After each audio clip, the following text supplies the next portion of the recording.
Assalamualaikum warahmatullahi wabarakatuh. Nama saya Yuliano Raismanda dari kelas TI 18B2.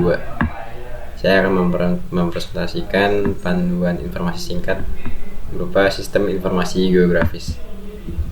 Tugas dari Bapak Turmudi, pelajaran mata kuliah Kapita Selekta. Baik, yang pertama ada pengertian SIG ya, sistem informasi geografis. Sistem komputer yang digunakan untuk memasukkan, menyimpan, memeriksa, mengintegrasikan, memanipulasi, menganalisis, dan menampilkan data yang berhubungan dengan lokasi-lokasi di permukaan bumi. Sistem informasi geografis berasal dari 3 gabungan kata, yaitu sistem, informasi, dan geografis. Dari ketiganya dapat dipahami bahwa sistem informasi geografis adalah penggunaan sistem berisi informasi mengenai kondisi bumi dalam sudut pandang keruangan. Komponen-komponen SIG ada 3, yaitu hardware, software, dan brainware. Tahapan-tahapan kerja SIG sebagai sebuah sistem tahapan kerja SIG meliputi tahapan input, tahapan pengolahan, dan tahapan output. Di sini tahapan input sendiri ada dibagi menjadi 2, yaitu sumber data dan proses pemasukan data.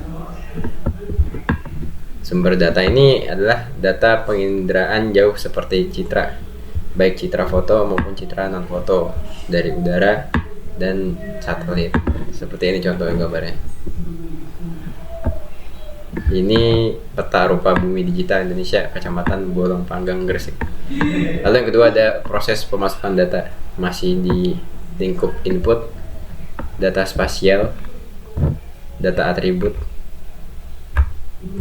Data spasial itu seperti data informasi yang memiliki referensi atau koordinat geografis. Cara menyimpannya yaitu dengan digitasi dan penyamaan scanning jadinya. Ya, ini nih gambarnya. Lalu ada data atribut, data yang memberikan penjelasan mengenai setiap objek, fenomena, informasi yang ada di permukaan bumi. Data atribut suatu objek dapat berupa data kualitatif dan kuantitatif. Data kualitatif adalah data hasil pengamatan yang dinyatakan dalam bentuk deskriptif yang diperoleh dari pengisian angket. Data kualitatif contohnya peta tata guna lahan seperti data pemukiman, sawah, kawasan industri, dan lain sebagainya. Sedangkan data kuantitatif adalah data hasil pengamatan yang dinyatakan dalam bilangan. Data kuantitatif berfungsi untuk memperlihatkan perbedaan nilai objek seperti ini, lebih berupa data tulisan. Atribut kuantitatif, Kecamatan Bolong Panggang, Gresik. Lalu ada tahap pengolahan. Setelah mengumpulkan data-data dari berbagai sumber, kita sudah dapat input dari SIG, barulah kita memulai tahap pengolahan data. Tahap pengolahan data ini meliputi manipulasi dan analisis data seperti membuat basis data baru, menghapus basis data, mengedit data, mengisi, dan menyisipkan data ke dalam tabel. Lalu ada tahap output.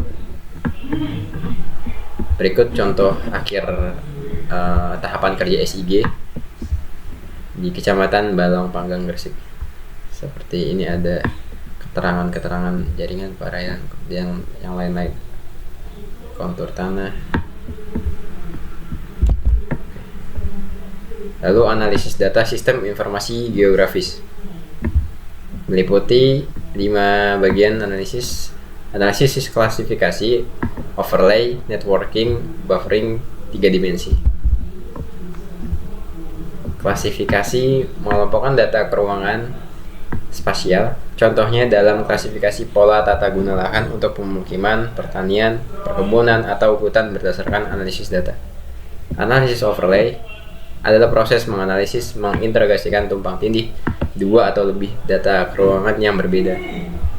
Contohnya analisis daerah rawan erosi, menggabungkan ketinggian, jenis tanah, dan kadar air. Seperti ini vektor raster. Analisis networking Bertitik tolak pada jaringan terdiri dari garis-garis dan titik-titik yang saling terhubung. Seringkali dipakai sistem jaringan telepon, kabel listrik, pipa minyak atau gas, maupun pipa air minum atau saluran pembuangan. Jadi di sini adalah jaringan-jaringan yang saling terhubung antara satu dengan yang lainnya. Analisis buffering menghasilkan penyangga berbentuk lingkaran atau poligon meliputi suatu objek sebagai pusatnya. Dengan menggunakan analisis buffering, kita bisa mengetahui berapa parameter objek dan luas wilayahnya. Analisis 3 dimensi digunakan untuk memudahkan pemahaman karena data divisualisasikan dalam bentuk 3 dimensi. Penerapannya bisa digunakan untuk menganalisis daerah yang rawan terkena bencana. Lalu sini ada fungsi sistem informasi geografis, terutama dalam kegiatan sehari-hari.